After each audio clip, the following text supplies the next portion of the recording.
வணக்கம் நண்பர்களே.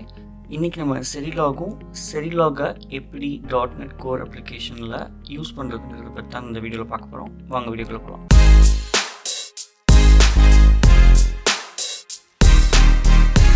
இப்போது இந்த வீடியோவில் இப்போ நீங்கள் இந்த பார்த்தீங்கன்னா இது UI அப்ளிகேஷன். இந்த UI அப்ளிகேஷன் இந்த API அப்ளிகேஷனை யூஸ் பண்ணுது. இது .NET கோர் 7ல் பண்ணப்பட்ட ஒரு வெப் API அப்ளிகேஷன். செரிலாக்ங்கிற பேக்கேஜை யூஸ் பண்ணி எப்படி எஃபிஷியண்ட்டாக லாகிங் நம்ம கேப்சர் பண்ணலாம் அப்படிங்கிறத நம்ம வீடியோவில் பார்க்க போகிறோம். இப்போ நீங்கள் serilog.net அப்படின்குள்ளே போனீங்கன்னா இந்த செரிலாக் வந்து நிறையா டிஃப்ரெண்ட் டெக்னாலஜிக்கு யூஸ் பண்ண முடியும். இப்போ .NETக்காகவே இந்த செரிலாக் வந்து ஸ்பெஷலாக பேக்கேஜஸ் விட்டுருக்காங்க. இந்த செரிலாக் யூஸ் பண்ணுறதுனால டயக்னோஸ்டிக் லாகிங், அதாவது லாகிங்கை நீங்கள் ஃபைல் எழுத முடியும், இல்லை அஷ்யூரில் இருக்க நிறைய சர்வீசஸில் எழுத முடியும். ஒரு சின்ன உதாரணத்துக்கு Azure App Insightsல யூஸ் பண்ண முடியும். அதே மாதிரி செரிலாக் யூஸ் பண்ணி ஒரு Azure டேபிள் ஸ்டோரேஜில் கூட உங்களால் லாக் எழுத முடியும். இந்த மாதிரி நிறைய டிஃப்ரெண்ட் பேக்கேஜஸ் இருக்குது. அது மட்டும் இல்லை, இந்த செரிலாக் யூஸ் பண்ணி நம்ம ஈவன் டாக்கர் இந்த மாதிரி நிறைய விஷயங்களுக்கு யூஸ் பண்ணலாம். பட் ஏன் செரிலாக்னால என்ன யூஸ் அப்படின்னா, இந்த செரிலாக்னால என்ன யூஸ் அப்படிங்கிறத நான் அந்த .NET கோட் ஓப்பன் பண்ணி காமிக்கிறேன். இதே மாதிரி நிறைய டிஃப்ரெண்ட் பேக்கேஜஸ் இருக்குது. nlog அந்த மாதிரிலாம் இருக்குது. பட் செரிலாக் வந்து ரொம்ப ஃபேமஸாக ரொம்ப நிறைய யூஸ் பண்ணுற ஒரு பாப்புலரான ஒரு லாகிங் மெக்கானிசம். ஸோ அதனால் நம்ம செரிலாக் பற்றி பார்க்க போகிறோம். இப்போது நீங்கள் .NET கோர் ஆல்ரெடி யூஸ் பண்ணிருந்தீங்க, அதாவது .NET கோர் .NET அப்ளிகேஷனில் .NET கோர் யூஸ் பண்ணிருந்தீங்கன்னா .NET கோரில் இன்பில்ட்டாகவே iLogger அப்படிங்கிற ஒரு கான்செப்ட் இருக்குது. ஃபார் எக்ஸாம்பிள், நீங்கள் ஒரு கண்ட்ரோலருக்குள்ளே நீங்கள் ஜஸ்ட் iLogger இன்ஜெக்ட் பண்ணி உங்களால் ஒரு லாகிங்கை யூஸ் பண்ண முடியும். iLogger ஆஃப் என்ன டைப் அப்படின்னு நீங்கள் இங்கே ஸ்பெசிஃபை பண்ணிங்க அப்படின்னா உங்களால் ஒரு iLogger, அதாவது ஒரு லாகிங்கை யூஸ் பண்ண முடியும். ஃபார் எக்ஸாம்பிள், நம்ம இந்த லாகிங் அப்படின்னு போட்டோம், நம்ம அந்த ப்ரைவேட் ஃபீல்ட் கொண்டு வந்ததுக்கப்புறம் இந்த லாகர், அதாவது இந்த இதை எக்ஸ்பேண்ட் பண்ணோன்னா உங்களுக்கு இருக்கும். ஸோ இந்த லாகிங் இருக்குது இல்லையா? ஸோ இப்போ இந்த லாகிங்கில் நம்ம இங்கே யூஸ் பண்ணலாம். login.log அப்படின்னா லாக் வரும், லாக் கிரிட்டிக்கல், இந்த மாதிரி. இது வந்து இன்பில்ட் மெக்கானிசம், .NET கோரில் இருக்க ஒரு இன்பில்ட் லாகிங் ஃபீச்சர். பட் இதில் ஒரு அட்வான்டேஜும் இருக்குது, டிஸ்அட்வான்டேஜும் இருக்குது. அட்வான்டேஜ் வந்து இன்பில்ட் நம்ம எந்த பேக்கேஜும் தேவையில்லை. பட் டிஸ்அட்வான்டேஜ்னு பார்த்தீங்கன்னா, இந்த மாதிரி நீங்கள் எந்தெந்த கிளாஸுக்கெல்லாம் இந்த லாகிங் யூஸ் பண்ணணுமோ, iLogger யூஸ் பண்ணணுமோ, எல்லா இடத்துலையுமே இந்த டிபெண்டன்சி இன்ஜெக்ஷன் யூஸ் பண்ணியிருக்கணும். அப்படின்னா நம்மளுக்கு மினிமமாகவே இந்த கோடு, இந்த ப்ராப்பர்ட்டி கோடு, இந்த assignment code, minimum 3 code of line கட்டாயமாக தேவை. அது இருந்தால் மட்டும்தான் அவங்களால இந்த லாகிங்கை யூஸ் பண்ண முடியும். பட் செரிலாக் யூஸ் பண்ணுறதுனால என்ன ஆகும் அப்படின்னா, டைரெக்டாக லாக் அப்படின்னு ஸ்டாட்டிக் மெத்தட் இருக்குது. இந்த ஸ்டாட்டிக் மெத்தட் யூஸ் பண்ணி நீங்கள் இன்ஃபர்மேஷனோ இல்லை கிரிட்டிக்கலோ அதாவது எல்லாமே இந்த ஜஸ்ட் ஸ்டாட்டிக்னால யூஸ் பண்ண முடியும்.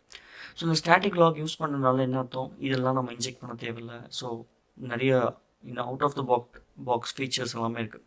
ஸோ அதெல்லாம் யூஸ் பண்ண முடியும். இப்போ இது எப்படி செட்டப் பண்ணுறதுன்னு பார்க்கலாம். ரொம்ப ஈஸி. நீங்கள் பேசிக்லி ஒரு பேக்கேஜ் ஆட் பண்ணணும்னா ஒன்று நீங்கள் ரைட் கிளிக் பண்ணி இந்த ஆட் நியூகேட் பேக்கேஜ்னு போகலாம். இல்லை பேக்கேஜ் கன்சோல் மேனேஜர்லேருந்து நீங்கள் கோட், அதாவது உங்களோட கமாண்ட் லைன் மூலயமா பண்ணலாம். இன்னொன்று என்னென்னா, உங்களுக்கு ஆல்ரெடி பேக்கேஜ் தெரியும் அப்படின்னா டேரெக்டாக நீங்கள் இந்த ப்ராஜெக்ட் ஃபைலை கிளிக் பண்ணிங்கன்னா இந்த இடத்துல பேக்கேஜ் ரெஃபரன்ஸ் வரும். இங்கே நீங்கள் டேரெக்டாக பேக்கேஜ் உங்களுக்கு தெரிஞ்சு ஆட் பண்ணலாம். அப்படி இல்லைனா நீங்கள் ரைட் கிளிக் பண்ணி ஆட் பண்ணப்போ இந்த மூலிமா நியூகேட் பேக்கேஜ் மூலமாக ஆட் பண்ணப்போ அது எவென்ச்சுவலி இங்கே தான் வந்து உட்காரும். ஸோ நம்மளுக்கு செரிலாக்கு என்ன வேணும், இது ASP.NET கோர் அப்ளிகேஷனால் serilog.ASP.NET கோர் அப்படிங்கிற ஒரு பேக்கேஜ் வேணும். இதை இன்ஸ்டால் பண்ணிங்கன்னா latest version as of this recording இது 7.0. இப்போது அடுத்து நம்மளுக்கு என்ன வேணும் அப்படின்னா, நம்ம இந்த செரிலாக் இதுக்கு மட்டும் யூஸ் பண்ணல, இந்த செரிலாக் நம்ம இதுக்கு மட்டும் யூஸ் பண்ணல, இந்த செரிலாக் மூலயமா நம்ம அப்ளிகேஷன் இன்சைட்ஸுக்கு லாக்ஸ் எப்படி அனுப்புறது அப்படிங்கிறதும் பண்ண போகிறோம். ஸோ அதனால் இன்னொரு பேக்கேஜ் serilog.syncs.application insight.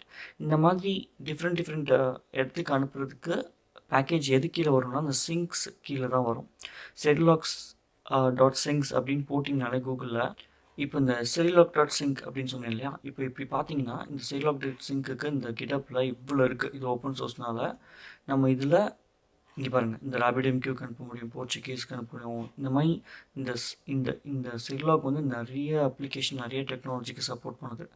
ஸோ நம்ம இதில் ஒன் ஆஃப் தி இது தான் நம்ம யூஸ் பண்ண போகிறோம். இங்கே பாருங்கள், காஸ்மோஸ் டிபிக்கு அனுப்ப முடியும், பிளாப் ஸ்டோரேஜுக்கு அனுப்ப முடியும், ஆப் இன்சைட்ஸ், இது தான் நம்ம யூஸ் பண்ண போகிறோம். Azure ஆப் சர்வீஸ், சரிங்களா? அப்ளிகேஷன் இன்சைட்ஸ் கூட இருக்கும் இங்கே. இன்சைட்ஸ் பாருங்க அப்ளிகேஷன் இன்சைட்ஸ் நம்ம இதை தான் யூஸ் பண்ண போகிறோம். இதை கிளிக் பண்ணிங்க அப்படின்னா இந்த பேக்கேஜ் காட்டும். இந்த பேக்கேஜ் தான் நம்ம யூஸ் பண்ண போகிறோம். இங்கே பாருங்கள் serilog.sync.application insights. ஸோ நம்ம இந்த பேக்கேஜ் யூஸ் பண்ண போகிறோம். இப்போது இந்த 2 பேக்கேஜை நீங்கள் இன்ஸ்டால் பண்ணதுக்கப்புறம் நீங்கள் இந்த 2 பேக்கேஜ் இன்ஸ்டால் பண்ணதுக்கப்புறம் என்ன பண்ணணும் அப்படின்னா நீங்கள் டேரெக்டாக இந்த ஆப் செட்டிங்ஸ்குள்ளே வந்தீங்கன்னா இங்கே செரி லாக் அப்படின்னு ஒரு செக்ஷன் ஓப்பன் பண்ணி இந்த கான்ஃபிகரேஷன் நீங்கள் போடணும்.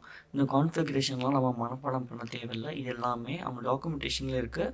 நீங்கள் எடுக்கணும்னா என்னோடய அப்ளிகேஷன் கூட எடுத்துக்கலாம். பேசிக்கலி இது என்ன பண்ணுதுன்னா நம்ம கான்ஃபிகர் பண்ணுறோம். செரி லாக்குக்கு சொல்கிறோம் நம்ம இந்த அப்ளிகேஷன் இன்சைட்ஸுங்கிற ஒரு பேக்கேஜை யூஸ் பண்ணிவிட்டு இது வந்து லாக் லெவல், அதாவது டிஃபால்ட்டாக இன்ஃபர்மேஷன்லேருந்து லோட் பண்ணணும். அதாவது நீங்கள் இந்த லாக் லெவல் அப்படின்னு பார்த்தீங்கன்னா verbose debug information warning error இதுதான் ஆர்டர். வெர்போஸ் டீபக்லாம் வந்து சும்மா நம்மளுக்கு ரொம்ப லோ லெவல், அதாவது ஏகப்பட்ட இன்ஃபர்மேஷன்ஸை கேப்சர் பண்ணோம். ஸோ நம்ம அதை வந்து இங்கே போடக்கூடாது. ப்ரொடக்ஷனில் போகிற அப்ளிகேஷனுக்கு லோக்கலில் டீபக் பண்ணுறதுக்கோ இல்லை ஒரு பெரிய ப்ராப்ளத்தை கண்டுபிடிக்கிறதுக்கு தான் அந்த மாதிரி லோ லெவல் டீட்டெயில்ஸ்லாம் நமக்கு ரெக்கார்ட் பண்ணுவோம். ஸோ இன்ஃபர்மேஷன் வந்து போகலாம். ஸோ அதுதான் இந்த மினிமம் லெவல் இன்ஃபர்மேஷன். ஸோ அதோட மைக்ரோசாஃப்ட் சிஸ்டமோட இதெல்லாம் இது இங்கே நீங்கள் மாற்றினீங்கன்னா அதுக்கேற்ற மாதிரி ரெக்கார்ட் ஆகும். நீங்கள் எரர்னு கொடுத்தீங்கன்னா இன்ஃபர்மேஷன் நீங்கள் எங்கேயா லாக் பண்ணியிருந்தீங்கன்னா அதெல்லாம் ரெக்கார்ட் ஆகாது. நீங்கள் என்ன சொல்கிறீங்களோ அதுபடி தான் அது ரெக்கார்ட் ஆகும். அதுக்கப்புறம் நான் என்ன சொல்கிறேன்னா இந்த ரைட் டு அப்படிங்கிற ஒரு ஆப்ஷனில் கண்டுபிடிக்கிற, அதாவது கேதர் பண்ணுற எல்லா லாகும் செரி லாக் மூலியமாக கேதர் பண்ணுற எல்லா லாகும் டேரெக்டாக அப்ளிகேஷன் இன்சைட்ஸுக்கு அனுப்புங்க அப்படின்னு சொல்கிறோம். இப்போ இதில் நீங்கள் கவனிக்க வேண்டியது என்னென்னா, இதுக்கு முன்னாடி இருக்க வீடியோவில் நான் ஆல்ரெடி அப்ளிகேஷன் இன்சைட்ஸ் பற்றி சொல்லியிருக்கேன். அப்ளிகேஷன் இன்சைட்ஸுக்கே தனியாக ஒரு பேக்கேஜ் இருக்குது. ஜஸ்ட் சுருக்கமாக சொல்கிறேன். இந்த அப்ளிகேஷன் இன்சைட்ஸ் பேக்கேஜ் யூஸ் பண்ணுறதுனால என்ன ஆகும் அப்படின்னா இன்பில்ட்டாக இந்த மைக்ரோசாஃப்டோட பேக்கேஜ் வந்து லாக்ஸ் எல்லாமே டிட்டர்மைன் பண்ணி அனுப்பும். ஆன் டாப் ஆஃப் இட் நம்ம இந்த லாக் மெக்கானிசம் யூஸ் பண்ணுறோம் இல்லையா, லாக் டாட் அப்படின்னு சொல்லிட்டு லெட்ஸே இன்ஃபர்மேஷன் நான் வந்து இப்படி கொடுக்குறேன்னு வச்சுக்கோங்களேன்.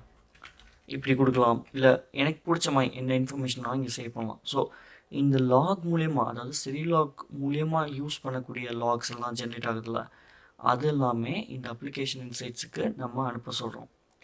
அதுக்கு தான் இந்த டீட்டெயில்ஸ் அதுக்குரியதுக்கு மட்டும்தான். ஓகேங்களா? ஸோ நம்மளுக்கு டிஃபால்ட்டாக ஜென்ரேட் ஆகிற லாகும் வரும். நம்ம அப்ளிகேஷனில் நம்ம ஸ்பெசிஃபிக்காக இன்டியூஸ் பண்ணுற லாக்ஸும் கூட நம்ம இங்கே எழுத போகிறோம். அப்புறம் அது மட்டும் இல்லை, நம்ம அந்த மிஷின் நேம், எந்த த்ரெட் ஐடி, இதெல்லாமே என்ரிச்சுங்கிறதுல கொடுத்தோம் அப்படின்னா இது எல்லாமே ரெக்கார்ட் ஆகிடும். அப்புறம் இந்த அப்ளிகேஷனுக்கு இந்த ப்ராப்பர்ட்டி கீழே ஒரு பேர் கொடுக்குறோம். இந்த அப்ளிகேஷனோட பேர் நான் கொடுக்குறேன், அவ்வளோதான். ஸோ கோடிங் படி பார்த்தீங்கன்னா அவ்வளோதான். நம்ம வந்து முக்கியமான கண்டுபிடிக்க வேண்டிய விஷயம் இந்த மாதிரி லாகரை டிபெண்டன்சி இன்ஜெக்ஷனில் நம்ம கொடுக்க தேவையில்லை. டேரெக்டாக லாக்ஸ் டாட் அப்படின்னு சொல்லி கொடுத்து ஸ்டாட்டிக் மெத்தட், இது வந்து ஸ்டாட்டிக் மெத்தட். டேரெக்டாக இந்த செரி லாக் கீழே இருக்க ஸ்டாட்டிக் மெத்தடை யூஸ் பண்ணி நீங்கள் மெத்தட்ஸ் எல்லாமே யூஸ் பண்ணலாம். ஸ்டாட்டிக் கிளாஸை யூஸ் பண்ணி அதுக்குள்ளே இருக்க மெத்தட்ஸ் எல்லாமே யூஸ் பண்ணலாம். இதுதான் அட்வான்டேஜ். இப்போ இப்படி பண்ணுறதுனால என்ன ஆகும் அப்படின்னா இப்போ நீங்கள் இந்த அப்ளிகேஷன் இன்சைட்ஸில் நான் ஆல்ரெடி லாக் பண்ணுறதை காமிக்கிறேன். இப்போது ஃபார் எக்ஸாம்பிள் நம்ம இந்த செரி லாக் மூலியமாக லாக் பண்ண லாக்ஸ் எல்லாம் பார்த்தீங்கன்னா ரொம்ப டீட்டெயில்டாக இருக்கும். ஃபார் எக்ஸாம்பிள் ஏதாவது ஒரு 500 எரர் நான் கண்டுபிடிக்கிறேன்.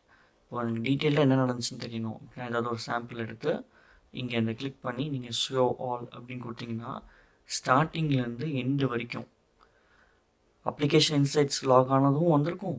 நம்ம ஏதாவது கண்டுபிடிச்சி நம்ம ஸ்பெசிஃபிக்காக லாக் க்ரௌடிங்கில் எழுதியிருந்தால் அந்த லாகும் இங்கே வரும். ஸோ இதனால் நிறைய இன்ஃபர்மேஷன்ஸ் இருக்கும். நம்மளால் எங்கே என்ன நடந்துச்சு அப்படிங்கிறத ட்ராக் பண்ண முடியும். இது ரொம்ப ரொம்ப இம்பார்ட்டன்ட். நீங்கள் ஐடியில் இருக்கீங்க, இந்த அப்ளிகேஷன்ஸ்லாம் யூஸ் பண்ணுறீங்க, இல்லை ஐடி படிக்க ட்ரை பண்ணுறீங்க அப்படின்னா அந்த லாகுங்கிறது ரொம்ப இம்பார்ட்டன்ட். என்ன நடந்துச்சுன்னு தெரியாமல் நம்மளால் ப்ராப்ளத்தை ஃபிக்ஸ் பண்ண முடியாது. ப்ராப்ளம்னு கஸ்டமர் சொல்லுவாங்க. அதை ஃபிக்ஸ் பண்ணுறதுக்கு நம்மளுக்கு முதல்ல என்ன நடந்துச்சுன்னு தெரியணும். அந்த லாகிங்கை நம்ம ரெக்கார்ட் பண்ணுறதுக்கு தான் இதெல்லாம் நம்ம பண்ணுறோம். ஸோ இப்போ நம்ம செரி லாக் பற்றி என்ன தெரிஞ்சுக்கிட்டோம், அது எப்படி .NET கோர் அப்ளிகேஷனில் யூஸ் பண்ணுறது தெரிஞ்சுக்கிட்டோம். இந்த வீடியோ உங்களுக்கு பிடிச்சிருக்கும் நம்புறேன். நான் மறுபடியும் உங்களுக்கு நெக்ஸ்ட் வீடியோவில் சந்திக்கிறேன். இந்த வீடியோ உங்களுக்கு பிடிச்சிருந்துச்சுன்னா லைக் பண்ணுங்கள், கமெண்ட் பண்ணுங்கள், சப்ஸ்கிரைப் பண்ணுங்கள். அப்புறம் மறக்காமல் அந்த பெல் ஐக்கானையும் அமைக்கிடுங்க. அப்போ தான் நான் பண்ணுற எல்லா வீடியோவும் உங்களுக்கு வந்து சேரும். நான் உங்களை மீண்டும் வேறு வீடியோவில் சந்திக்கிறேன். நன்றி.